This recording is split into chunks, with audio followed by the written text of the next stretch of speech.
Buenas noches, esto ya es Milenio 3 y el estudio 1 de la cadena SER ya está envuelto de penumbras. Estamos aquí dispuestos a volver a enfilar un tema que ha causado cierta sensación. Lo hemos visto en vuestros correos electrónicos, en vuestras llamadas. El día de Nochebuena hablábamos de los misterios de Cristo. Y es cierto, nos quedamos con muchas cosas en el tintero. Y hemos pensado recuperar la biografía de este personaje con una historia ocurrida precisamente en Francia.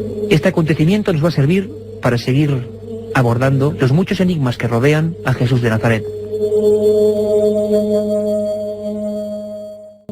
Un equipo, como siempre, compuesto por Katia Rocha, Carmen Porter, Carlos Barroso, este que os habla, Iker Jiménez, y hoy, a los mandos técnicos, todo un lujo, don Jorge Martínez. Efectivamente, aquel pequeño pueblecito de Rennes-le-Château llegó un sacerdote, tenía 33 años. Qué curioso, ¿verdad? 33 años. Se llamaba Berenguer Saunier. La iglesia a la que le destinaron era poco menos que un castigo en aquella época. Era enviarle a la zona más desolada de Francia, y él empezó a reconstruirla. Lo hizo de una forma prodigiosa. Al parecer encontró una gran fortuna. Se cuenta, o contaron después de su muerte, que en una pilastra visigótica encontró unos tubos sellados. En su interior, varios pergaminos. Poco tiempo después, este extraño Berenguer Saunier, que iba a ser nuestro Cicerone, en ese otro lado de la figura del diablo a la entrada de la iglesia. Un diablo que ahora mismo, mientras hacemos este programa, sigue allí. Es el diablo Asmodeo, y poco tiempo después grabó una inscripción en lo alto de la iglesia. Decía, este es un lugar terrible. La historia de Rennes-le-Château, un pequeño pueblecito, como decimos, de una zona muy concreta de Francia, y que causó un enorme impacto a nivel histórico, a nivel investigativo. Para muchos, ese sacerdote encontró algo mucho más valioso que un tesoro, algo que implicaba grandes personalidades y algo que se remontaba hasta el tiempo de Jesús. Se han escrito infinidad de libros, uno de ellos impactante, El enigma sagrado, de Michel Vaillant, Richard Leigh y Henry Lincoln, cuya teoría, quizá un poco atrevida, dio la vuelta al mundo. Hablaba, más o menos, y vamos a debatir eso hoy aquí en el Estudio 1, de que Jesús tenía descendencia, y que aquellos planos, aquella especie de genealogías, eran la prueba. Y aquel hombre las encontró, y aquel hombre tuvo que ser protegido, o al menos tuvo que ser silenciado en su secreto, con muchos millones de francos viejos. Ha sido tremenda, os lo digo, la repercusión del programa de Jesús de Nazaret, os lo agradecemos con todo el alma. Ya sabéis que hay una dirección que es milenio3@cadenaser.com, milenio3@cadenaser.com, para todas vuestras sugerencias, críticas, felicitaciones, peticiones de temas. Y hemos recibido muchos comentarios en torno al asunto de Jesús. Y no nos hemos podido resistir, hemos cambiado el orden de los acontecimientos. Sabéis que Milenio 3 siempre está a la última, y hemos traído de nuevo a una persona que también causó cierta sensación con sus palabras y sus datos. Sebastián Vázquez, director del Arca de Sabiduría, editor, escritor y un experto en el tema de Jesús. Bienvenido de nuevo al Estudio 1 de la cadena SER. Gracias, Iker, buenas noches. Y a su lado está un viejo amigo de este equipo, periodista, director de la revista Más Allá, y que, bueno, se ha mojado de barro las botas para investigar de verdad el tema de Jesús y ha estado allí en Rennes-le-Château. Don Javier Sierra, bienvenido. Hola, buenas noches. He estado y muchas veces. Y nos vas a contar muchas cosas de ese lugar tan mágico, ¿verdad? Pues sí, porque todavía hoy quien visite ese pequeño pueblo que está a unos 30 kilómetros de Carcassona, muy cerca de los Pirineos catalanes, se puede encontrar con el legado del cura Saunier, porque aquel hombre transformó la orografía del lugar, construyó la carretera que hoy se utiliza para subir allí, para darse el capricho en su momento de subir el primer coche que llegó a la comarca. Fue un personaje que, eso no se ha dicho todavía, pero creo que el dato merece la pena, se gastó 1 millón de francos oro de la época entre 1892 y 1917, cuando él fallece, que es el equivalente a 3 millones de euros. Para los que todavía no nos hemos acostumbrado a la moneda, son unos 500 millones de pesetas de finales del siglo XIX, exactamente. Y Javier, eso en un párroco más o menos desterrado, sin apenas influencias en la época, hasta que encuentra ese hallazgo, y que es, bueno, enviado a un pequeño pueblecito, una comarca. Algo extraño debió descubrir ese hombre, ese Berenguer Saunier. También queremos saludar, para que se unan luego a esta tertulia, que estoy seguro va a desembocar en temas apasionantes, heréticos para uno, demasiados arriesgados para otros. Bueno, en definitiva, opiniones y datos que nosotros planteamos para que vosotros saquéis vuestras propias conclusiones. Tenemos en la cadena SER en Torrelavega a un buen amigo, historiador, escritor, don Mariano Fernández Urresti, que ha investigado también hasta la saciedad este tema de Rennes-le-Château y las otras cosas que rodean a la figura de Jesús de Nazaret. Don Mariano, buenas noches. Muy buenas noches. ¿Qué tal allí en Torrelavega? Imagino que con una perfecta temperatura y desde luego pensando ya en meternos en las arenas de este asunto, arenas casi movedizas, ¿no? Imagino también. ¿Para ti qué pudo descubrir este sacerdote? Algo tan importante que cambió la historia del lugar y la concepción para muchos del legado de Jesús de Nazaret. Hombre, no podemos saberlo con certeza, desgraciadamente, ¿no? Sin embargo, lo que sí creemos es que pudo haber descubierto algo realmente asombroso. Pero antes de entrar, tal vez, en materia, sí que me gustaría saludar tanto a Sebastián como a Javier y a ti mismo, lógicamente, y a toda la audiencia. Y esperemos que, como tú decías antes, pues el contenido del programa sirva para calentar esta noche de Navidad, ¿no? Pues desde luego, Mariano, hacemos esta ronda por España, estamos aquí en el estudio de la cadena SER, estás tú en Torrelavega y también en la cadena SER en Barcelona tenemos a otro amigo, Josep Guijarro, redactor jefe de la revista Más Allá, que también ha escrito sobre este asunto. Don Josep, buenas noches. Muy buenas noches a todos. Josep, una pregunta muy sencilla, muy fácil. ¿Tú qué crees que descubrió este sacerdote? Lo que sé seguro es que descubrió unos pergaminos que algo revolucionarios debían de ser para la época y que debieron de suponerle esos pingües beneficios a los que aludía Javier Sierra. Lo que viene detrás de ese descubrimiento es tal vez todavía más apasionante porque no tenemos ninguna certeza, todo es especulación. Todo es imaginación, pero en esa imaginación y en esa especulación se puede esconder un germen de verdad interesantísimo que haría remover los cimientos de nuestra religión y en el fondo también de nuestra cultura occidental, ¿no? Bueno, pues aquí estamos rodeados de buenos amigos, de expertos, de personas que han investigado, escrito sobre estos hechos y dispuestos desde luego a entrar en materia. Javier Sierra, nos comentabas que has estado muchas veces allí en ese lugar. Incluso creo que has dormido en la cama del propio Berenguer Saunier. Sí, bueno, en lo que hoy es la Villa Betania, que fue la mansión que él se construyó con esos millones ¿Qué sabemos de este euros? personaje? Para que la gente... Sí, habría que situarse un poco en la época, ¿no? La historia del cura Saunier, del padre Berenguer Saunier, empieza en realidad en 1885, cuando él es destinado como párroco a esa iglesia. Cuando llega a ese pueblo, que es un pueblo de 100 habitantes, muy poca gente para la época. Cuando llega al lugar, lo único que tiene es una pequeña herencia del cura anterior que le sirve para acometer unas obras en la iglesia. Había goteras, había desperfectos en el suelo, las ventanas no estaban tapadas, en fin, era un desastre. Y lo que se dedicó a hacer fue a remover un poco todo aquello y con los pocos dineros que tenía, pues tratar de arreglarlo.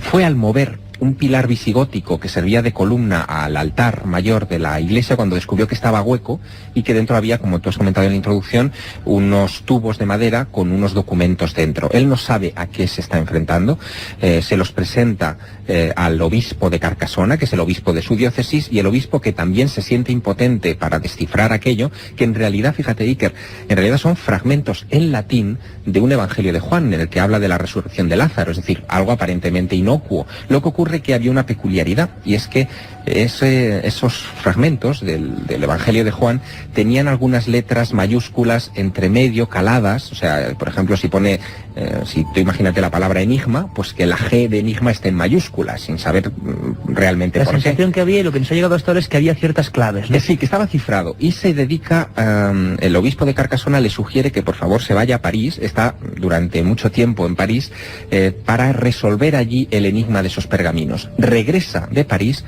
habiendo hecho excentricidades muy raras en un cura.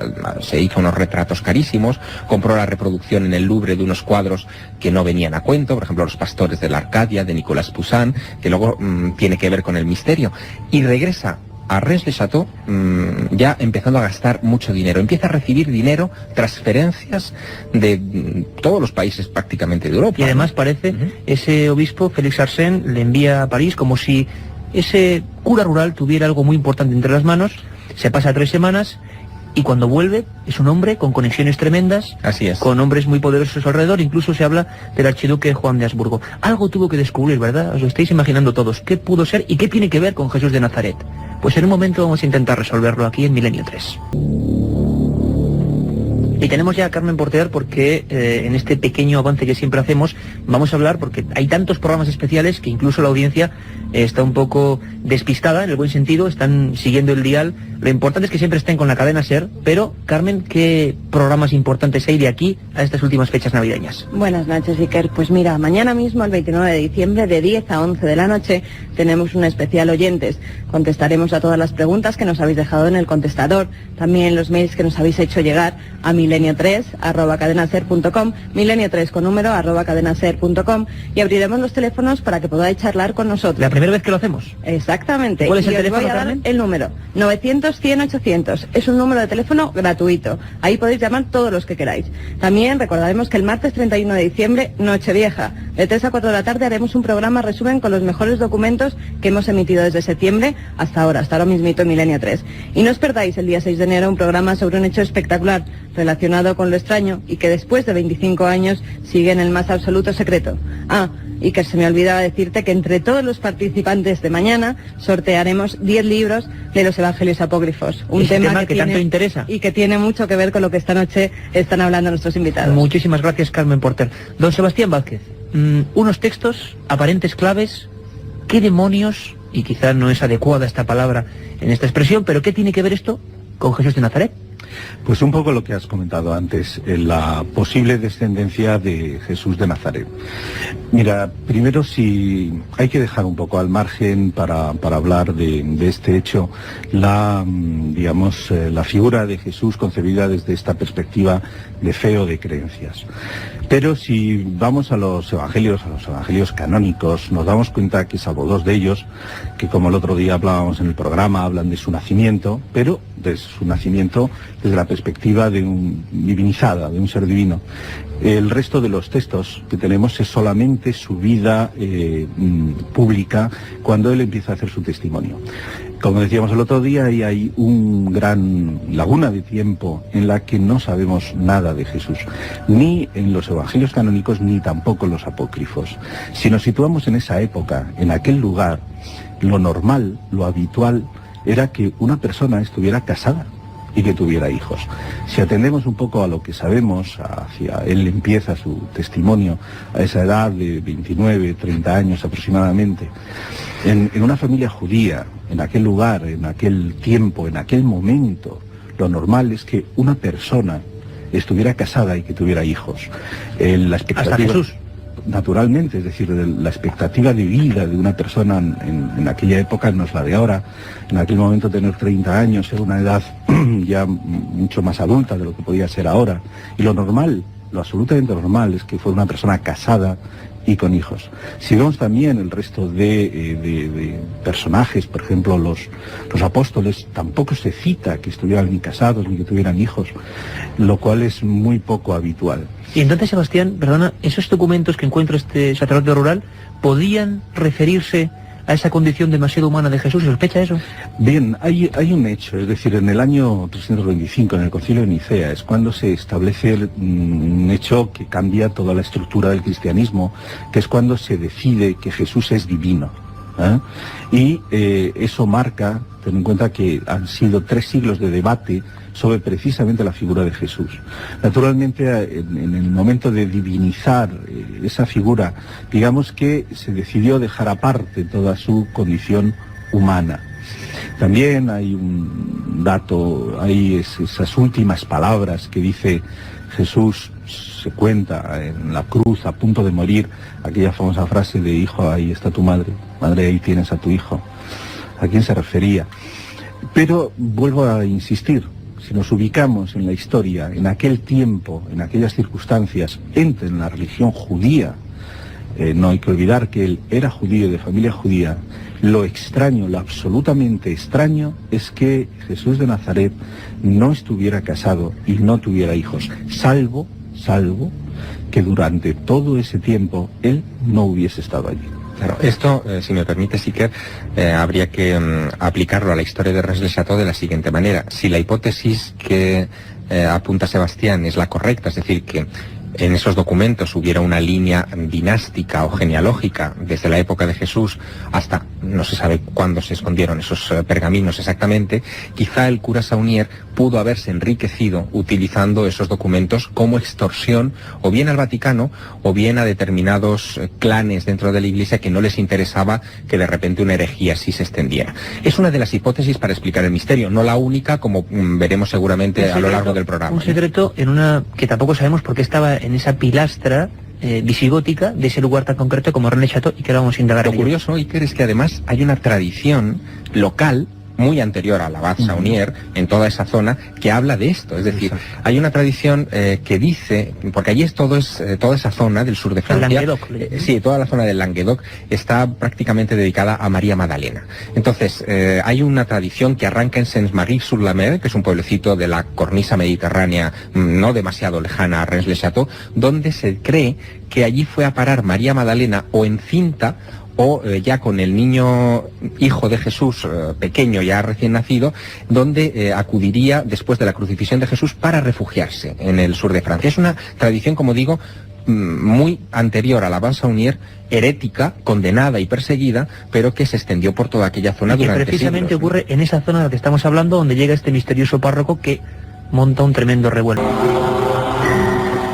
Supuestas genealogías encontradas por esta persona que demostraban una condición humana de Jesús, de la que ya hablábamos en Nochevieja. Incluso Sebastián Vázquez acababa el programa diciendo la posibilidad, releyendo los textos antiquísimos y algunos apócrifos, de los que ahora hablaremos, de que las bodas de Canaán fueran precisamente las bodas de Jesús. Son teorías arriesgadas, pero que están ahí y que causan cierta expectación. Josep Guijarro, desde Barcelona, tú has escrito, has investigado profundamente este asunto. Parece ser que esa tradición que contaba Javier Sierra es profundamente local allí, que María Magdalena estaba embarazada de alguien y que hay una especie de linaje. ¿Podríamos hablar, aunque sea tremendo, ya lo han hecho varios autores, del linaje sagrado, de la descendencia de Jesús de Nazaret, precisamente desembarcada en esa zona? Es muy coherente hacerlo, y te diré más, esa tradición a la que aludía Javier es muy, muy antigua. Tendríamos que preguntarnos por qué en esa región nacen herejías como la de los cátaros. Todo el mundo la ubica rápidamente en el Languedoc, en el sur de Francia, incluso en las tierras, hasta donde llega Rennes-le-Château, pero el por qué se ubica esa herejía en esa zona está muy ligado con el linaje de Jesús de Nazaret.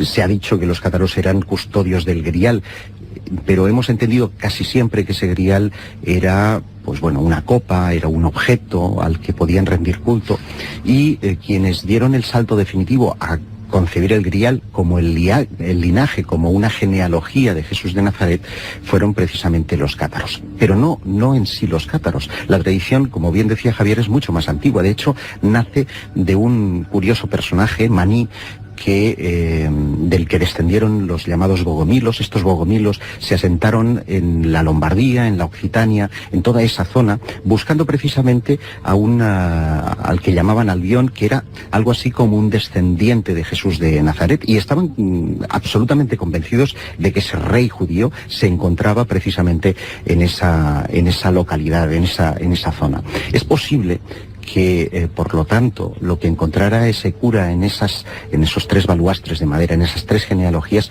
pudiera estar directamente relacionado con la figura del grial, pero no del grial físico, material, no de esa copa que todos hemos... sino de la descendencia de Cristo. De hecho, hay una circunstancia también muy curiosa que me gustaría reseñar, que es etimología pura. Según los ritos davídicos, y lo apuntaba hace un instante el amigo Sebastián Vázquez, lo extraño es que no estuvieran casados, obviamente. Es más, incluso los nombres, las edades, el momento de la concepción estaba rigurosamente estipulado según el rito davídico. Y no olvidemos, la Biblia lo dice meridianamente claro, que Jesús pertenece al trono de David.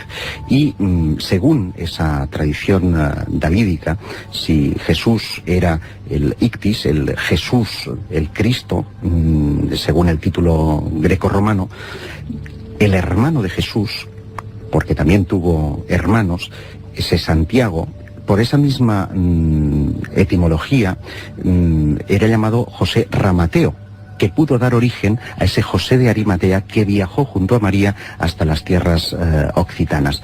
Pudo, por lo tanto, estar ya embarazada María cuando llegó hasta las costas francesas. Según estas teorías arriesgadas, repito, podría ser posible. Podría ser posible, lo comenta José Guijarro, y son cosas que se han publicado. Los primeros en dar la campanada sobre este asunto, podríamos decir, en los últimos años, que son estos autores del Enigma Sagrado, que fue un auténtico bestseller mundial, una gran repercusión sobre este asunto, un libro casi condenado en algunos países.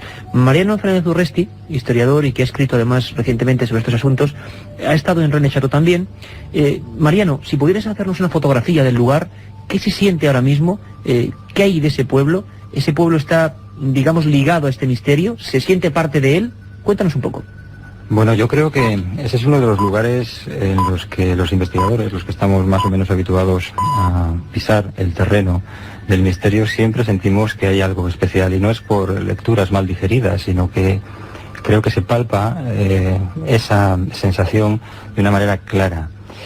Es el lugar de esos que podríamos considerar de poder, pero lo que no sé muy bien es de qué poder. El propio párroco parecía tener dudas al respecto cuando se llegó al frontispicio de la iglesia, aquello de este es un lugar terrible. Lo que sí me gustaría hacer es, si te parece, Iker, hacer una pequeña referencia a algo que ha apuntado antes Sebastián, y que a mí me parece muy importante, Mariano. Porque después de todo estamos hablando de Jesús, y lo que podemos hablar de Jesús es de las fuentes con las que contamos hasta este momento. Algunas son las permitidas por la iglesia, otras, en cambio, fueron ocultadas, fueron silenciadas, o peor aún, fueron incendiadas, quemadas. ¿Qué es lo que interesaba, o por qué interesaba que de alguna manera se homologase a 4 reporteros y no al resto? La pregunta podría tener una respuesta que podría ser esta: ¿quién era el beneficiado con ese texto y quiénes los perjudicados con esos textos? Y en mi opinión, entre los perjudicados figura una serie de personajes que parecen pasar a un plano secundario en las andanzas de Jesús, y que tal vez pudieron haber tenido un cambio o haber sido actores principales en aquel drama. Y es gente que después, curiosamente, aparece en toda la historia del Grial. José de Arimatea, el propio Lázaro, que también parece, hay leyendas que le sitúan desembarcando en el sur de Francia, y la propia Magdalena. Es decir, hay una serie de personajes que pasan a ser secundarios y que, en mi opinión, debieron haber sido en su momento mucho más importantes, entre ellos muchas mujeres, y desde luego Magdalena la primera. Y esos son los perjudicados de una historia fabricada, construida, escrita bastantes años después de los propios hechos, ¿no? Sabemos que había otros textos, incluso Ireneo, que fue obispo de Lyon, que escribió hace 180 el Adversus Egreses, decía que los herejes tenían otros textos, que se vanagloriaban de tener otros textos que hablaban de la figura de Jesús. En esos textos, en los que descubrieron en Nag Hammadi, por ejemplo, podemos encontrar datos que hacen referencia a esa relación mucho menos que ambigua entre María Magdalena y Jesús. En el Evangelio de Felipe se hace referencia claramente a que era esa, María Magdalena, el discípulo al que Jesús besaba en la boca. Podemos interpretar la frase como se desee, pero si y documentos, Mariano, literal, pues parece que es claro, ¿no? Documentos, Mariano, que habitualmente sí. no se cuentan, o al menos no han tenido ese beneplácito. Hablaba Sebastián Vázquez de que en el año 325 hay una división importantísima. La Iglesia, y lo comentábamos incluso, lo decíamos casi por encima en el primer programa de Nochebuena, definía lo que era inspiración divina, lo que nos ha llegado hasta hoy como oficial, y se dejaban al margen toda una serie de libros, toda una serie de legajos de documentos encontrados en distintas partes del mundo. Antes de terminar con el enigma de Rennes Château y entrar directamente en esos textos, que creo que puede ser realmente interesante, y muchísima gente nos ha escrito preguntándonos qué son los apócrifos que cuentan, Javier, brevemente y para rematar, estos autores del Enigma Sagrado, que son los que realmente ponen en tela de juicio a final de los 70 este asunto, hablan incluso de que los templarios, a los que dedicaremos un día un programa, y por supuesto estás muy invitado, porque sabes mucho de esa historia, no eran custodios, no eran monjes guerreros, sino que eran personas que custodiaban o velaban por los intereses de ese linaje sagrado, de esos descendientes de Jesús, ese gran secreto que de alguna forma se ha perpetuado en el tiempo, cosa que tampoco comprendemos cómo se ha mantenido un secreto en Francia de una forma tan tremenda. Incluso se hablaba de que Leonardo, Debussy, personas muy importantes, eran descendientes de Jesús. Esto nos parece ya un poco extraño, ¿no? Sí, el enigma sagrado abunda en una de las posibles hipótesis para explicar el enigma de Rennes-le-Château, que no es otro que cómo de la noche a la mañana se enriquece un cura rural tras el hallazgo de unos documentos aparentemente antiguos.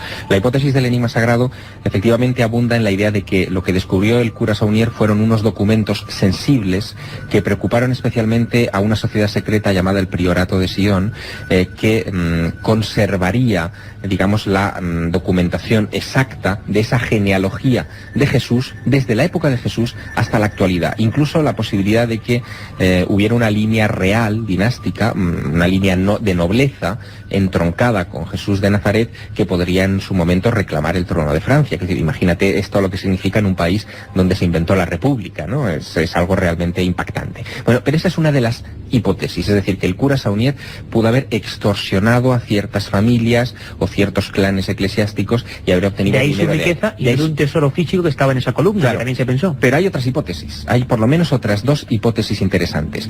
La segunda hipótesis tiene una base histórica interesante. Parece que en la zona de Rennes-le-Château pudo haber estado escondido parte del tesoro sagrado del templo de Salomón. Esto es así por lo siguiente: en el año 70 después de Cristo, Tito, el que después sería emperador de Roma, saquea Jerusalén y roba los tesoros del templo. Incluso ordena construir en el foro, en Roma, que todavía puede visitarse, un arco de triunfo donde aparecen esos tesoros saqueados al templo de Salomón. La menorá, el candelabro de los 7 brazos, las trompetas de oro, incluso algunos hablan del arca de la alianza, aunque ese es otro tema. Después de que Tito colocara esos tesoros en un templo en Roma, siglos después, en el siglo V, es un rey ya, digamos, visigodo, Alarico, el que roba los tesoros y se los lleva hacia la zona de Francia. Precisamente esta zona, sí, de nuevo. Hay dos hipótesis, una que pudieron haberse quedado allí esos tesoros y otra que parte de los mismos pudieron haber llegado a España, y ahí surgirían varias tradiciones que hablan de la Mesa de Salomón, tanto en Toledo como en Jaén, por ejemplo, ¿no? Sí, y fíjate, si me dejas añadir un dato que me parece muy significativo, los visigodos se llevan parte de ese tesoro hasta Toledo. Como sabes, en Toledo existe una gran relación con todo el mundo del Grial, y es muy curioso observar cómo Berenguer Saunier viaja hasta Toledo, esto es en los albores del año 1900, y cuando regresa de España, cuando regresa de Toledo, cambia el nombre de la iglesia de María Magdalene, en francés, por María Magdalena, en castellano. Esto es muy curioso, porque establece una clara conexión entre algo que pudo conmoverle o perturbarle en Toledo y que quiso inmortalizar en forma de pista, como muchas otras cosas que fue dejando tanto en su cementerio como en la propia iglesia. Y hay por último una tercera hipótesis. La segunda hipótesis sería que, lógicamente, que Berenguer Saunier encontró parte de ese tesoro del templo de Salomón y que lo utilizó. El problema, naturalmente, es que si encontró parte del tesoro de Salomón en oro y lo quiso fundir o cambiar, etcétera, hubiera dejado alguna huella de algún tipo al hacer las transacciones de ese oro antiguo, ¿no? Y esas pistas no se han encontrado hasta la fecha. Pero hay una tercera hipótesis que surge hace realmente poco tiempo, en 1996, cuando unos investigadores ingleses deducen que en realidad los pergaminos no eran ni una línea genealógica ni un mensaje cifrado, sino que en realidad eran un mapa, es decir, ¿Mapa de qué, Javier? Un mapa de la zona de Rennes que marcaba o que convergían todas las líneas de ese mapa en un punto muy concreto, que es una montaña que se encuentra justo enfrente de Rennes-le-Château, que se llama el Monte Cardú. Y según estos investigadores ingleses, lo que habría en ese Monte Cardú, y de ahí la importancia del descubrimiento de Saunier, serían los restos mortales, atento, los restos mortales de Jesús de Nazaret. Es decir, que María Magdalena, después de la crucifixión de Jesús, habría cogido los restos mortales de Jesús, los habría escondido en Francia, y de ahí surgiría el mito de la resurrección, porque el cuerpo habría desaparecido de la tumba. Pedazo de herejía que en cualquier caso podría también encontrar explicación para la riqueza de Saunier. Si eso es verdad, si él encontró los huesos de Jesús en el Monte Cardú, naturalmente podría haber extorsionado al Papa de Roma y a quien fuera. Lo cierto es que se llevó su secreto a la tumba. Sí, por supuesto. Se llevó su secreto a la tumba y realmente pocos hemos sabido realmente qué se encontró, qué halló, qué era tan importante como para enriquecerse de esa forma tan fabulosa siendo un párroco rural. Sebastián quería apuntar algo. Sí, solamente dejar también en evidencia el hecho de que el cura Saunier tuvo relaciones muy claras y muy directas con sociedades discretas o secretas de la época, especialmente la masonería y la Rosacruz. Un mundo que tú conoces bien. Bueno, algo conozco. El hecho es que, por ejemplo, antes mencionabas la figura de Asmodeo en la entrada de la iglesia, según entras a la izquierda, el ajedrezado que está ahí enfrente, y toda la iglesia... Asmodeo, recordemos para los oyentes, ese diablo, además de un aspecto terrible, que tallado, además de una forma bastante fiel a lo que era el retrato hipotético de este diablo, claro, está en la entrada de la iglesia. Tremendamente austera, por otra parte. Muy fea, colores feos. El tema es que este Asmodeo es, según la leyenda, según la tradición, es aquel que construye el templo de Salomón, con aquella famosa piedra mágica que tenía. Es decir, ya tenemos ahí una referencia a la masonería y muchas más. Es decir, estas referencias que parece ser que los contactos los hizo Saunier en ese viaje a París a partir de la recomendación del obispo de Carcasona, que le remite a un sobrino suyo que está muy relacionado con estas órdenes, y él parece evidente, y la iglesia es todo un testimonio de arriba abajo de simbología rosacruz y masónica. De su conexión con estos mundos, ¿no? Sí, es algo que, bueno, todos los que conocemos la iglesia, pues se puede rastrear. Vamos a ver si podemos hacer un programa en Rennes-le-Château. Yo os emplazo porque sería un auténtico espectáculo hablar de esto desde allí, porque el tema da para mucho. Una cosa, Javier, y es que antes todos habéis dejado entrever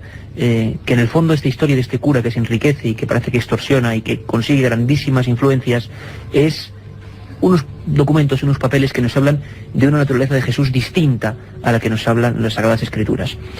Todo el mundo, Javier, Sebastián, Mariano, Josep, nos ha preguntado, cientos de mails nos han llegado sobre qué son esos documentos, dónde están, qué clase de documentos son los que hablan de otro Jesús, por qué se han prohibido. Y como he dicho antes, nos sumergimos en un mundo lleno de tinieblas, lleno de prohibiciones, lleno de heretismos, que quizá tenga que ver mucho con los descubrimientos de ese sacerdote, de ese Berenguer Sanier, al que ya hemos presentado en sociedad aquí, a través del Estudio 1 de la cadena SER y a través de Milenio 3.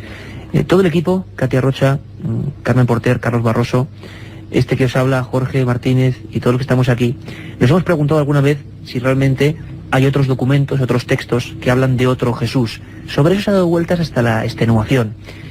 Yo tengo en mis manos un libro de Pierre Crepon, un libro maravilloso, Los Evangelios Apócrifos, que precisamente mañana en el programa de los oyentes vamos a sortear. Y es un resumen de esos textos extraños que a lo largo de la historia, que a lo largo de los últimos tiempos sobre todo, se han ido descubriendo, muchos de ellos enterrados en arenas del desierto, y que nos hablan incluso de palabras pronunciadas por Jesús, o desde luego una visión completamente distinta.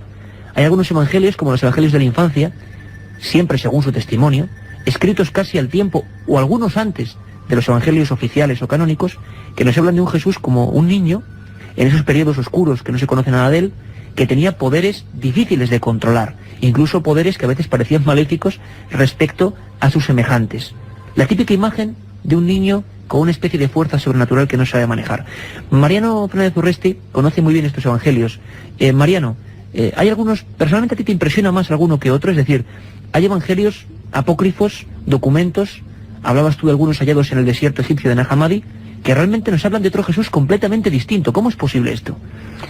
A mí lo que me impresiona es cómo es posible que se haya podido ocultar durante tanto tiempo esto.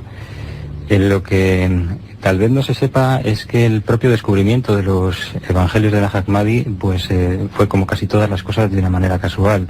No solo su propio hallazgo, sino el modo en que después salieron a la luz. Muhammad Ali, el pastor que de una manera accidental encontró estos documentos, tal vez no los hubiera dado a conocer al mundo de no haber mediado una venganza. Su familia había conocido el asesinato de su padre y su propia familia pues planeó la venganza contra otro clan. Mataron al culpable del asesinato de su padre y, temiendo que la policía investigase su casa y pudiera haber encontrado esos documentos que previamente habían descubierto, fue de ese modo como fueron puestos, digamos, en el mercado negro. Lógicamente, pues los piratas de antigüedades no tardaron en verse atraídos hacia ese tesoro, se vendieron, otros muchos seguramente se mutilaron y todavía peor, muchos se perdieron y finalmente fueron a parar al Museo Copto en el Cairo y a partir de ahí, bueno, pues tomaron cuerpo más o menos histórico. El profesor Gilles Quisper, un historiador de religión de Utrecht, en los Países Bajos, pues fue uno de los primeros que pudo acceder al estudio de los mismos. Y una de las primeras palabras que pudo traducir justamente fue de ese Evangelio de Tomás, donde se decía, estas son las palabras secretas que Jesús vivo pronunció y que el mellizo Judas Tomás anotó. A partir de ahí tenemos ya otra polémica, si ese Judas mellizo era efectivamente mellizo de Jesús, y cuáles eran las palabras secretas que contenían esas doctrinas secretas de Jesús, ¿no?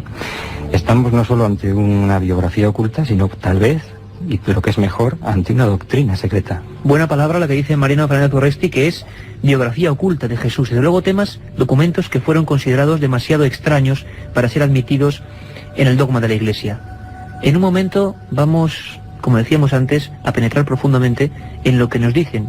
Si realmente lo que nos dicen de Jesús es muy distinto a lo que nos ha llegado hasta nuestros días. Un programa que se sumerge en el otro lado de la realidad. Milenio 3. Con Iker Jiménez y todo su equipo en la SER. Aparte de gozosos, dolorosos, gloriosos, los misterios de la Iglesia son sorprendentes e inexplicables. La periodista Carmen Porter te ayuda a desvelarlos en Misterios de la Iglesia, una obra que saca a la luz los episodios más impactantes del fenómeno religioso. En esta penumbra, en esta oscuridad que invade no solo el estudio, sino el control donde está Jorge Martínez y todo nuestro equipo, estamos un poco a la expectativa porque Sebastián Vázquez parece que, bueno, incluso quiere leernos algún trozo de alguno de estos evangelios prohibidos, secretos, heréticos, apócrifos en definitiva. No es solamente una frase del Evangelio del pseudo Tomás. Dice así: Jesús iba atravesando la aldea y un muchacho que venía corriendo fue a chocar contra su espalda. Y Jesús, irritado, le gritó: no continuarás tu camino. Y acto seguido el muchacho cayó muerto. Este episodio que narra está tomado de los evangelios, los llamados evangelios de la infancia, donde también, por ejemplo, en este mismo evangelio se habla que Jesús forma con barro 12 pajaritos y los hace volar, los da vida en sábado, su padre le riñe. Es decir, nos da una visión, como tú has dicho, un tanto terrible de este niño. De hecho, el resto de habitantes le recriminan a José, que no podemos vivir con un niño así aquí entre nosotros, ¿no? Aunque hay que definir, creo que lo primero, por qué estos evangelios fueron desterrados. Yo creo por dos razones. Una de ellas, porque estos evangelios se han definido como evangelios gnósticos. Para la Iglesia es muy importante, y fue muy importante en aquella época, el hecho de establecer una línea divisoria entre una certeza, el hecho de que Jesús diera una enseñanza privilegiada, iniciática, distinta a sus discípulos o no. Esa fue realmente una línea divisoria, porque los evangelios apócrifos que se conocen a partir de toda la polémica, todo el nacimiento del cristianismo en los primeros 4 siglos, no es tan importante la figura humana de Jesús, que como hemos dicho se deja un poco al margen, sino este concepto. Son en este descubrimiento de Nag Hammadi en el 45, cuando salen a la luz muchísimos evangelios. Hay uno, el libro de Set, que no está, ha sido traducido últimamente, volviendo a lo que ha dicho antes Mariano, con respecto de un gemelo, que dice literalmente que en la cruz murió un gemelo de Jesús. Precisamente en la iglesia de René Chateau, Javier lo recordará bien, hay dos, en la parte del altar hay 2 estatuas, una de Jesús, una de José y otra de María, que tienen cada uno en los brazos un niño idéntico. 2 Jesús en esa... Idénticos. Incluso sí. Hay en ese mismo texto que tú leías, escrito en el 130 después de Cristo, ese Jesús de pequeño, siempre según el cronista, este evangelio del pseudo Tomás, encontrado en las arenas de Nag Hammadi, dice: y hallando al niño muerto le tocó en el pecho y dijo: yo te ordeno, niño, que no mueras, sino que vivas y te quedes con tu madre. Y enseguida el niño abrió los ojos y sonrió. En definitiva, milagros, nuevas resurrecciones, incluso desde niño. José Guijarro, desde Barcelona. Sí. Lo que nos preguntamos todos es ¿por qué existe ese tremendo vacío en las Sagradas Escrituras, que de repente, bueno, dicen unos que desde los 12 años hasta los 30, pero es que realmente también desde el nacimiento hasta Claro. los 12 años y muy poco. Bueno, de hecho, ese vacío está en buena parte resuelto por los evangelios apócrifos a los que estamos aludiendo ahora mismo. Y a mí también me gustaría leer un fragmento de uno que es tremendamente revelador para disipar las dudas de si María Magdalena en efecto pudo o no ser la esposa de Jesús. Pues adelante, Josep. Se trata de un apócrifo de María y Felipe en el que se puede leer: y la compañera del Salvador es María Magdalena, pero Cristo la amaba más que a todos los discípulos y solía besarla con frecuencia en la boca. Los demás discípulos se ofendieron por esto y expresaron su desaprobación. Le dijeron: ¿por qué la amas más que a todos nosotros? El Salvador respondió diciéndoles: porque no os amo como a ella. A buen seguro hay poco que añadir, es decir, el texto es revelador en cuanto a diferenciar el amor que podía tener por los apóstoles al amor carnal que podía sentir por María de Magdalena. Quienes no quieran ver aquí algo más, pues realmente están pecando, a mi juicio, de un poco oclusos, ¿no? Me gustaría decir que estamos hablando de documentos que la propia Iglesia estudia y traduce, comparta o no a veces lo que se comunica en ellos, pero que son hechos absolutamente probados, que han estado en los mejores museos del mundo, cuya, digamos, existencia no puede estar en ningún momento en duda. Aunque escuchando lo que estamos escuchando, no nos extraña que hayan sido realmente prohibidos en muchas ocasiones. Javier, algunos evangelios apócrifos nos hablan de ese periodo de niño, sobre el que se ha conjeturado muchísimo, y como nos leía Sebastián y releía yo, incluso milagros un poco malignos, aunque luego se resuciten hombres, se hagan mover pájaros de barro. Ocurren muchas cosas, incluso en ese Evangelio del siglo Tomás, año 130 después de Cristo, se habla incluso de discusiones de ese José encolerizado porque ese niño Jesús le está causando demasiados problemas a la comunidad. Esto evidentemente tiene que ser una simbología, ¿no? ¿O podemos creer que realmente Jesús de Nazaret, si tuvo realmente esos percances, tenía esos poderes tan majestuosos? Bueno, no hay que considerar tampoco que en los evangelios apócrifos vayamos a encontrar la verdad sobre Jesús, es decir, ahí hay mucha información que probablemente se ha ido adulterando con el tiempo. Pero si me permites, hay una cosa que yo he aprendido por experiencia, aparte de director de Más Allá, también soy escritor y mientras documentaba mi último trabajo, mi última novela, tuve que viajar en muchas ocasiones El secreto egipcio de Napoleón, sí, tuve que viajar por la esfera de los libros. Sí, tuve que viajar muchas veces a Egipto y me encontré con una cosa muy curiosa. Siempre pensamos cuando hablamos de iglesia en la iglesia de Roma, pero es que hay muchas iglesias cristianas también, de las que habitualmente nos olvidamos. Y en Egipto hay una muy antigua, casi tan antigua o más que la propia iglesia católica, con la estructura como la conocemos hoy, que es la iglesia copta. Los coptos tienen una parcela de ese saber perdido de Jesús que hemos olvidado. Ellos saben, porque lo dice la Biblia, que Jesús, y eso lo dice en la infancia de Jesús, que lo poco que cuentan los evangelios, que Jesús huyó de Herodes, de la famosa matanza de los inocentes, hacia Egipto con sus padres. ¿Qué pasó en Egipto? ¿Llegó a Egipto o no llegó? Bueno, los coptos que están radicados en Egipto tienen una enorme y larga tradición que sostiene que efectivamente Jesús vivió por lo menos hasta los 6 años en Egipto. Y los coptos conocen muchas cosas de lo que hizo Jesús de niño en Egipto. Estuvo, por ejemplo, viviendo en la zona de Heliópolis, en donde era la antigua ciudad sagrada por excelencia de los antiguos egipcios, donde se gestó el culto al sol. Tanto es así que muchos investigadores, a partir del siglo XVIII, XIX, especialmente a partir de la visita de Napoleón a Egipto, sostienen que buena parte del cristianismo, tal y como hoy lo entendemos, está muy salpicado de la influencia a los cultos egipcios. Y es algo que se puede rastrear. La propia iconografía, por ejemplo, medieval, de la Virgen sosteniendo en el regazo al niño Jesús es idéntica a la de Isis sosteniendo en el regazo al dios Horus, que era hijo también milagroso de Osiris, el gran dios de los antiguos egipcios. Hablábamos incluso, Javier, en ese programa de Nochebuena, de esos años perdidos de Jesús. Incluso hablábamos también de Nicolás Notovich y la posibilidad de que incluso en algunos lugares del Tíbet Jesús peregrinara en aquella época completamente olvidada.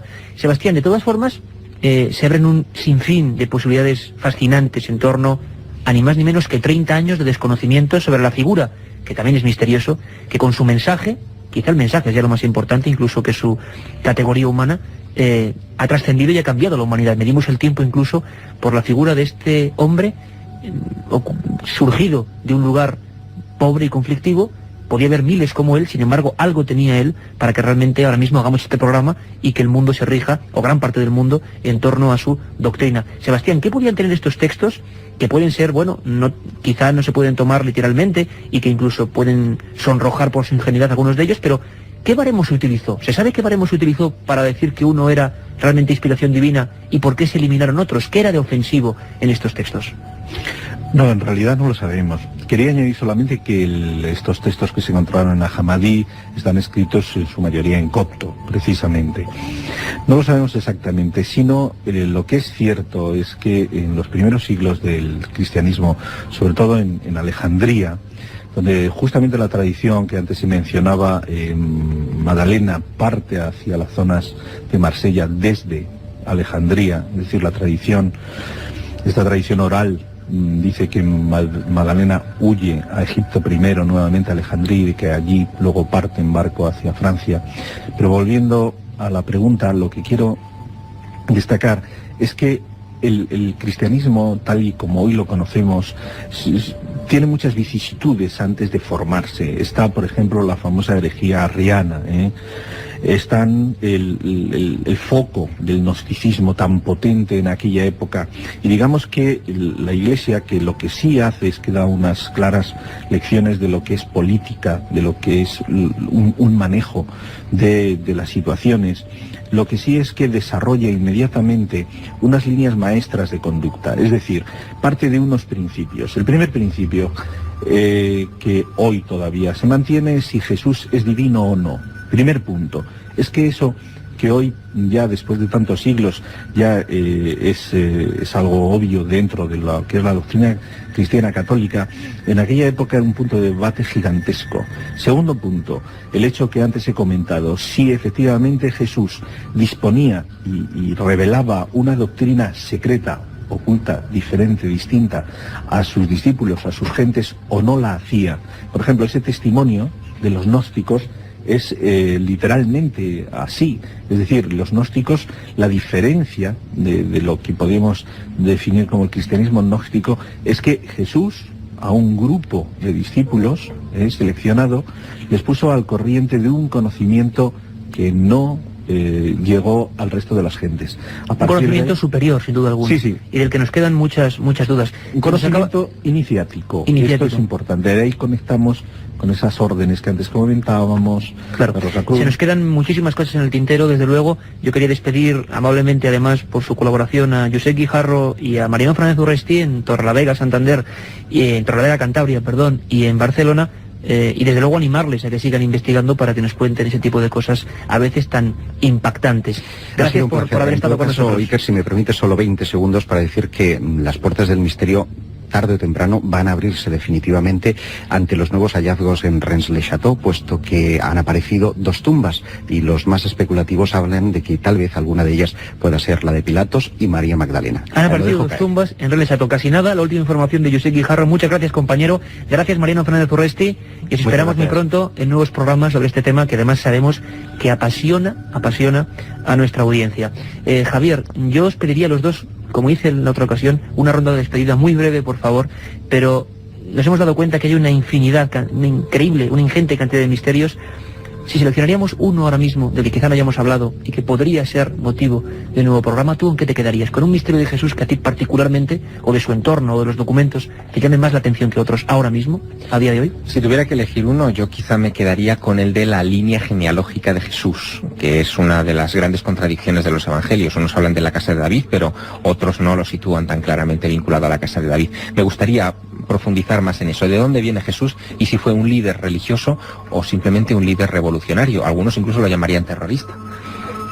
Sebastián, brevísimamente, por favor. Sí, solamente decir que en cuanto a lo que la genealogía y lo que se habla del temple, hay ciertas cosas en las que yo no estoy demasiado de acuerdo, pero si alguna vez hay oportunidad de hablar de los templarios, me gustaría añadir y conectarlo con lo que hemos hablado hoy del cura Berenguer Saunier. Casi nada, los templarios, manuscritos apócrifos, un Jesús aparentemente más humano de lo que nos han contado. Todo eso y mucho más, seguro que volveremos a remarcar este asunto. Con lo que nos ha dicho Josep Guijarro, así, de último pelotazo del día, seguro que tenemos que ir a Rennes-le-Château y hacer un programa desde ahí. Estáis todos invitados, por supuesto, y simplemente deciros que a día de hoy sigue estando esa inscripción, este es un lugar terrible, sigue estando ese diablo y sigue estando el misterio de que encontró ese cura. Quiero que escuchéis a Juana, una mujer de Córdoba, porque es la dueña de la casa donde están ocurriendo estas grabaciones.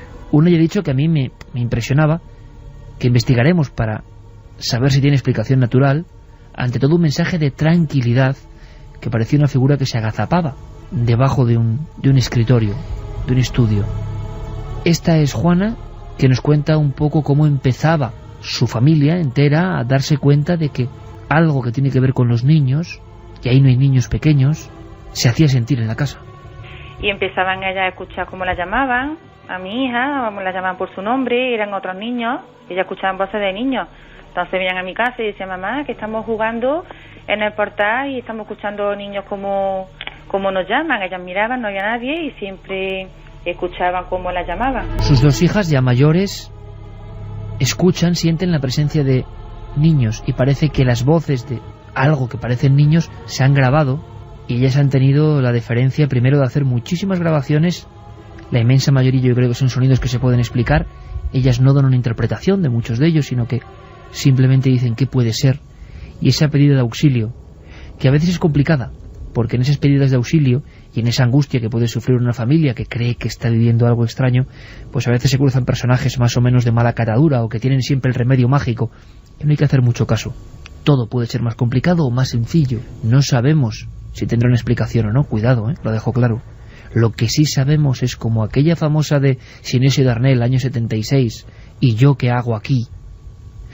O otras, tienen como una claridad, pero una claridad que está como si fuera capas o mil hojas de una especie de gran tarta inserta, no en la primera capa, no en la capa que ahora, por ejemplo, mi voz reproduce con esta claridad y que os llega a vosotros, no. Es como algo por debajo y no es muy fácil de hacer eso con un micrófono. Y además parece que va siendo arrastrada como un velero del insólito, ¿no?, por el viento y que va llegando. Esta es la voz. Las personas, Carmen, ¿coincidían en lo que creemos que dice la voz? No. No. No.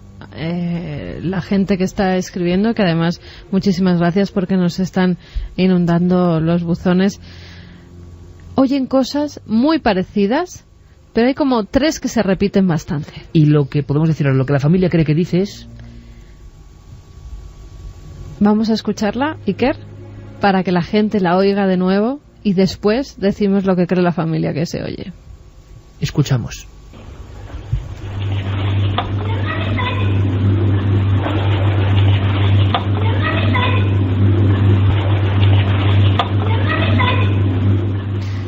No me hagas daño. No me hagáis daño. No me hagáis daño. ¿Daño quién? ¿Qué? Seguimos. Tenemos un par de casos o 3 más que queremos que conozcáis de gente importante, porque de fondo hay una muestra que es la valentía. La valentía, conforme gente ha ascendido a la cima del éxito, conforme han tenido más influencia, menos rubor, menos vergüenza en contarlo. Seguramente gente sencilla, como cualquiera de nosotros, cualquiera de vosotros, ha podido tener experiencias, pero que lo digan mitos o iconos que saben lo que se juegan, yo creo que es importante, ¿verdad? Dieron luz verde a sus sentimientos porque en la mayoría de los casos les producía angustia. Una noticia, un teletipo, una crónica, una estrella de Hollywood que muere a destiempo, un muñeco roto, iba para estrella, para gran estrella. ¿Os acordáis del Joker? De la última película de Batman. Él también vio algo antes de morir. Posiblemente murió como consecuencia de una sobredosis de pastillas para dormir, que algunas píldoras fueron encontradas muy cerca de la habitación, dice esta información de CNN. La mujer que trabaja en el edificio, fue a despertarlo esta mañana porque tenía una cita con un masajista en el apartamento ahí en el Soho donde él estaba, y dice que cuando trató de despertarlo el joven no respondió. Ella inmediatamente llamó a la policía y llegaron hasta el lugar, y a las 3:30 de la tarde el joven actor...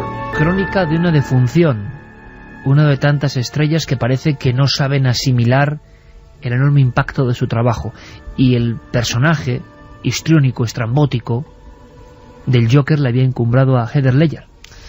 Eso es, estaba en su mejor momento, Iker.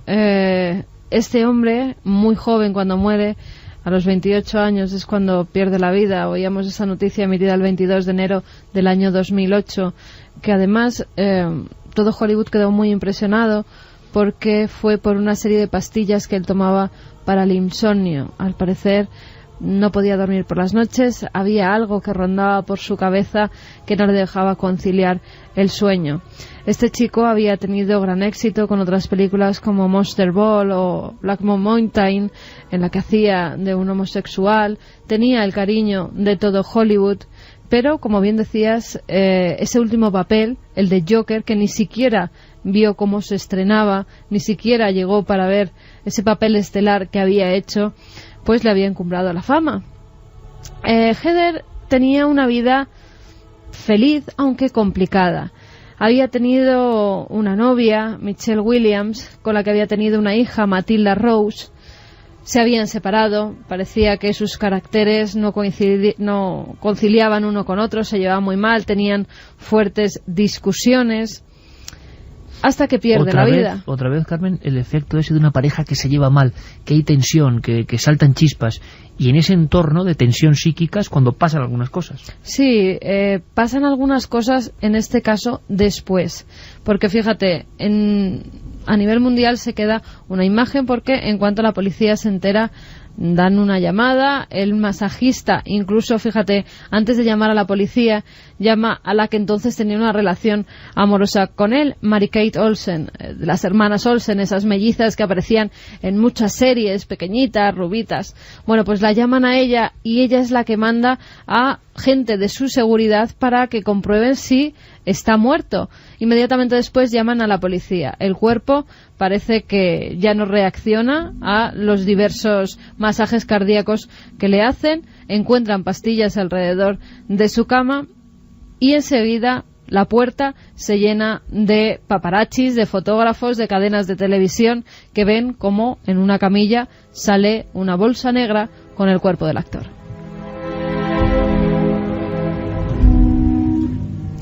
Ha muerto en esa casa la que había sido su novia y la madre de su hija, Michelle Williams. Se queda estupefacta ante la noticia, no se la esperaba y sí lo intuía por lo mal que estaba psicológicamente su exnovio, y empieza al cabo de unos meses a decir que Heath Ledger se le aparece, no en una ocasión sino en más, Iker, e incluso la primera vez se despierta muy asustada porque cree que alguien ha entrado en su piso. Ella está sola con la niña, empieza a oír como si alguien moviera los muebles, se levanta inmediatamente y allí no hay nadie, pero sí que ve como una sombra se disuelve rápidamente por una de las paredes. No le da más importancia hasta que otro día ya se presenta y dice que ve su figura y que incluso la habla. Es su exnovio que la dice que perdone por no estar allí para cuidar a la hija de ambos. Una mujer, una película legendaria, una princesa de otros mundos y otro encuentro quizá con otros mundos, Santiago. Carrie Fisher, la princesa Leia, tengo que decir que uno de mis amores de adolescencia. Y de toda una generación prácticamente, ¿no? Pues sí, la verdad, un personaje que yo creo que para muchos es muy entrañable y que ha tenido una vida muy dura. Ha tenido una vida muy dura porque atada para siempre a ese papel, su carrera cinematográfica después de terminada la trilogía de la Guerra de las Galaxias no ha sido precisamente ni brillante ni estelar. Ella tuvo, y lo confesó, tuvo incluso serios problemas mentales, tuvo algún que otro escarceo con las drogas. Y bueno, realmente ya estaba todo aquello superado cuando un episodio absolutamente dramático vino a alterar su vida. Porque hasta ahora hemos hablado de casas, que cuando llegabas o cuando llegaba la persona a habitarlas, pues ya tenían algo, tenían una historia, tenían un acontecimiento dramático detrás, lugares que a lo mejor nada más te has pasado el umbral, pues efectivamente sentías una sensación extraña de rechazo. Pero Carrie vivía en una casa elegida, acogedora, normal, una casa bastante grande, y donde tenía por costumbre pues acoger en la habitación de invitados pues a amigos, a amigas que acudían a pasar el fin de semana o que venían de otras ciudades a verla, y uno de ellos era un famoso político norteamericano, Gregory Stevens, que era asesor de comunicación del Partido Republicano. Un hombre de 42 años, con una brillante carrera política por delante, uno de los genios de la comunicación y del marketing político de Washington, y que sin embargo estaba pasando por horas también bajas. De hecho había ido a refugiarse un poco en casa de su amiga, porque no olvidemos que el Partido Republicano es el equivalente pues a lo que vendría a ser un partido conservador, como el Partido Popular en España, etcétera, etcétera, y defiende una serie de valores, digámoslo así, tradicionales, y había ciertos rumores sobre su vida privada, sobre su condición sexual, etcétera, etcétera, que estaban amenazando muy seriamente su continuidad en sus labores políticas, y amenazaban con quebrar lo que era una carrera brillante. Era el 26 de febrero del año 2005. Y parece ser que ni el consuelo de su amiga, ni el haberse retirado a un lugar donde ningún periodista podría encontrarle, hicieron recapacitar a Gregory Stevens, y tomó una mala decisión. Y es que esa noche del 26 de febrero de 2005, cuando fue a ver cómo estaba su invitado, se lo encontró cadáver. A su alrededor había una serie de pastillas, había una serie de frascos vacíos, un cóctel mortal que es muy difícil, a pesar de que todavía es controversia, es muy difícil pensar que hubiese sido tomado por simple accidente o exceso. Lo más probable es que fuera un suicidio. Había una tragedia ya de por sí.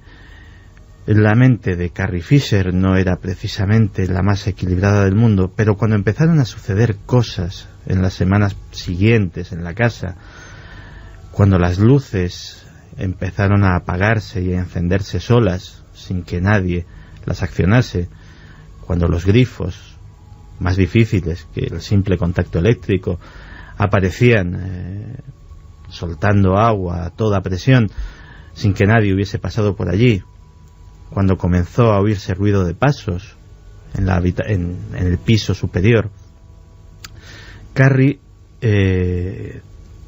comenzó a desmoronarse otra vez, recayó de nuevo en las drogas, y finalmente fue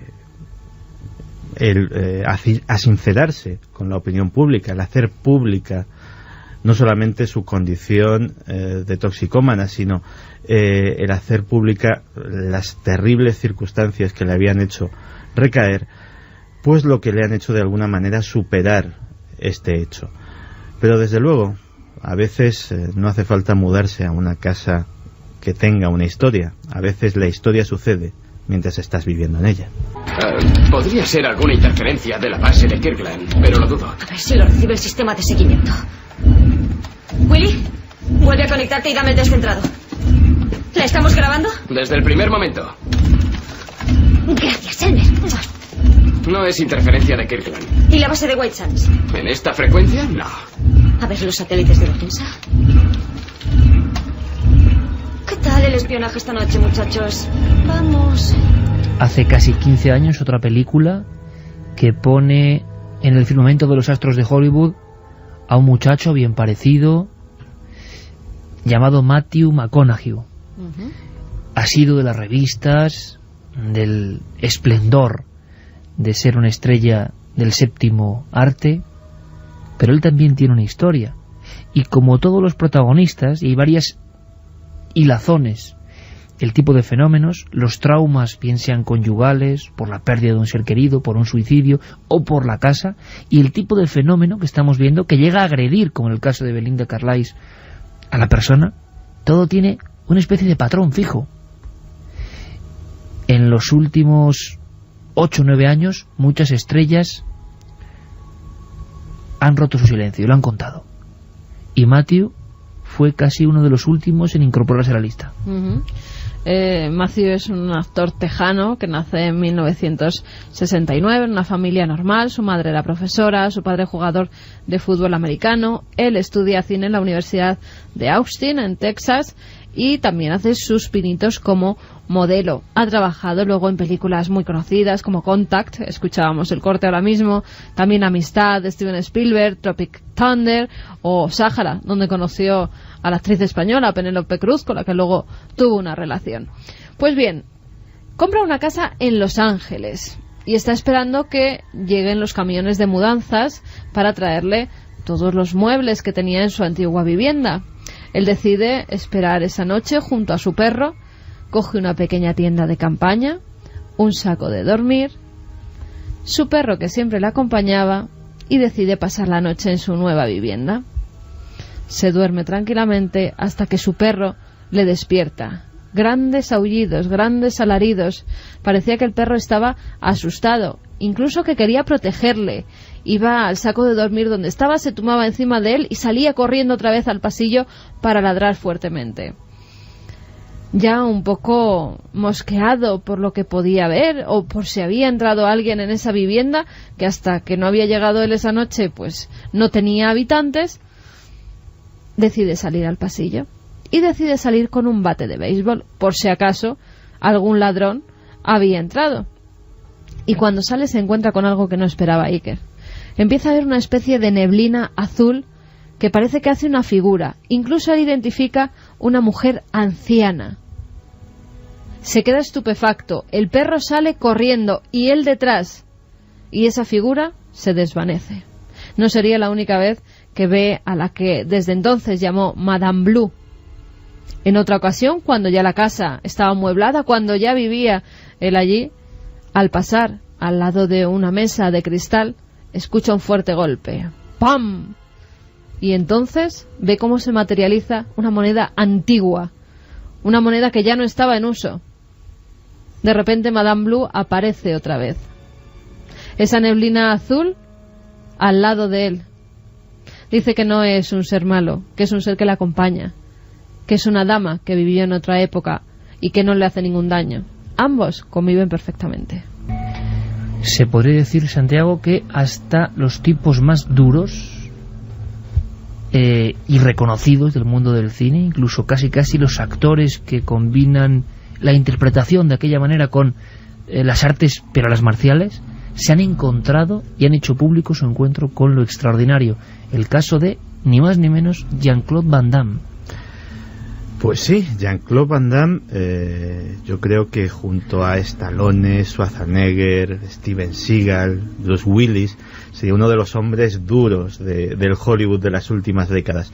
Y sin embargo, él no solamente ha declarado haber tenido un encuentro de estos, sino que además ha declarado el tremendo espanto que le provocó. Y es que en este caso no es una historia larga, es un episodio puntual ocurrido en su propio domicilio, en el que nunca antes, y afortunadamente para él, nunca después, había vuelto a suceder nada, pero que desde luego le marcó de por vida. Estaba sencillamente, como hacemos todos por la noche, en el cuarto de baño, cepillándose los dientes, había terminado casi, estaba enjuagándose, cuando de repente sintió un frío intenso que le invadía hasta los huesos.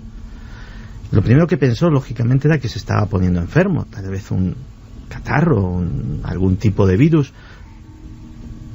pero cuando se dio cuenta de que de su boca, de su nariz, salía el vaho característico de una bajada brusca de temperatura, se alarmó. No era ni siquiera invierno, aquello no era en absoluto natural.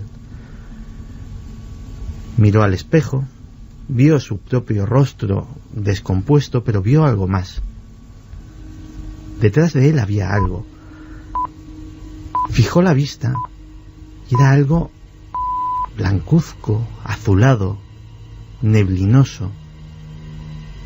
Rápidamente se dio la vuelta y se lo encontró absolutamente de cara. ¿El qué? Ni él mismo lo sabría decir ahora mismo. Tenía esos colores que hemos dicho.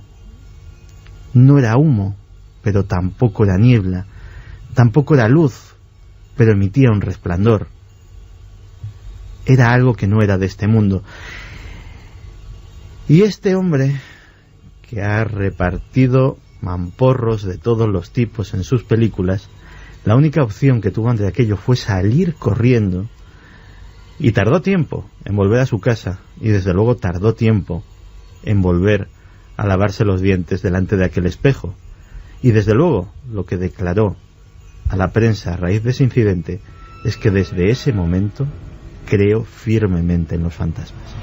Lo importante es que todos lo hicieron público y que hay muchísimos más personajes como cuáles. Santi, tú que has hecho la sección en Cuarto Milenio, vio un fantasma, dime un poco nombres para que veamos el impacto. O sea, es que hay algunos nombres que dices, ¿es posible no solo que vieran cosas, sino que lo contasen al gran público? Pues mira, el listado sería inmenso, pero por citar unos pocos, Marlon Brando, que tenía una historia terrible detrás, Paul McCartney, que en varias ocasiones, no solamente con su madre, sino con el fallecido John Lennon, ha tenido algún tipo de incidente. Sharon Stone, que declaró hace relativamente poco que tuvo una experiencia cercana a la muerte. No es exactamente un fantasma, pero también está relacionado con nuestros temas. Richard Dreyfuss, que un fantasma, una visión, algo le salvó del alcoholismo, le salvó de las drogas, le salvó de una niña, la imagen de una niña. Le salvó de una vida autodestructiva. El director Peter Jackson, que se encontró una sorpresa al mudarse a casa de su novia, que sabía perfectamente de la existencia del fantasma que habitaba la casa y ya no le impresionaba, pero desde luego a él sí. Le llamaban la mujer que grita sin gritar. Efectivamente.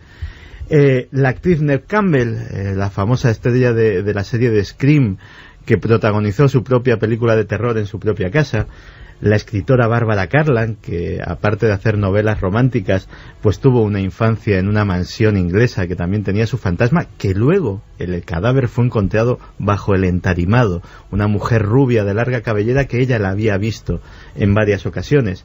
El actor Jack Lemmon, que tuvo varios incidentes a lo largo de su vida, Estefanía de Mónaco, Telly Savalas, el famoso Kojak, y así una infinidad de ellos. Claudia Schiffer, la que ve fantasmas en ficción, es actriz. Bruce Willis, también, que contactó con su hermano muerto a través de una medium. René Zellweger. O sea, gente que ha protagonizado incluso películas donde se ha hablado de lo sobrenatural, sí, y que no solo hicieron grandes interpretaciones, sino que luego tuvieron estos encuentros. Vamos ahora a abrir el expediente de ese caso concreto que nos hemos encontrado, que estamos en proceso de investigación y que tiene algunos elementos sonoros, sobre todo, y audiovisuales, en otro caso, que son muy muy interesantes. Me gustaría saber, a las 2:34 de esta noche tan especial, con lluvia tremenda en la capital de España, donde están los edificios, el hangar, ¿no?, la nave central de la cadena SER, lluvia que hace ideal una noche con este tipo de relatos. ¿La encuesta cómo va? Pues la encuesta, la pregunta era, ¿crees que los fantasmas son malignos? Sí, tan solo un 16,9%, y no un 83,1%. No creen que los fantasmas sean malignos. No entramos en qué son los fantasmas, la famosa pregunta, sino, bueno, de tener algún tipo de evidencia ética o moral sobre su comportamiento que os convence, y desde luego la balanza está inclinada, me parece bien. Mensajes, cuestiones. Vamos con mensajes, sí, que además repetir que sorteamos 3 películas. La primera de ellas es Loft, algo que pasa en una casa, todas de miedo, Iker. Entre 3 películas de miedo y algunas de miedo japonés, que sí, es el miedo más terrorífico de los últimos tiempos. Pues las sorteamos entre todos los que nos envíen un mail, un SMS y las vías de contacto. 27640, palabra clave Milenio, espacio vuestros mensajes, milenio3 con número @cadenaser.com y la web de la cadena SER.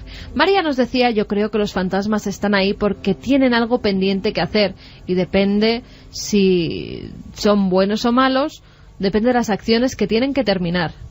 También nos dice Edu que esta noche le estamos haciendo pasar un poco de miedo, que el tema de los fantasmas le da un poco de respeto, sobre todo en las casas. Yo entiendo en la psicofonía, mi hermana está ahí.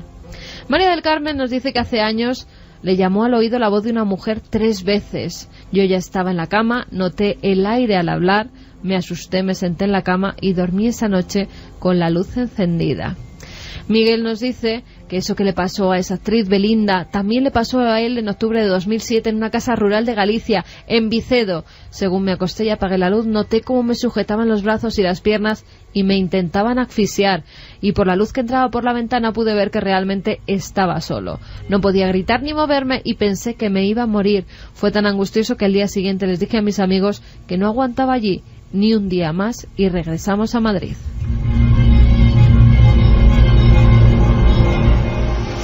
He tenido algunas experiencias que al principio me daban mucho miedo, pero han sido diferentes, por lo que creo que hay fantasmas con buenas o no tan buenas intenciones, al igual que en este plano terrenal, dependiendo de su nivel evolutivo y energético. A menor nivel son opacos, formas oscuras o poco definidas, y a mayor nivel son claros, más definidos y luminosos, nos decía María José Cotillo desde Madrid. Por lo general, los fantasmas son seres apacibles que se quedaron en este lado por algún hecho que hace que no puedan ir más allá, algo que les quedó pendiente, pero seguramente puede que haya seres malignos. Pero no sé, es un enigma que seguramente alguien sacará el misterio a la luz, nos decía Matías Guevara. María del Carmen decía que está sola y que hubo una época en que ella veía escenas que sabía que eran reales, que estaban pasando o habían pasado, que luego dejaron de pasarla, que no le daba miedo en ninguno de los casos. Antonio Isla, en un piso que viví de pequeño, había un vecino que hacía espiritismo y alguna vez muchos vimos y oímos cosas.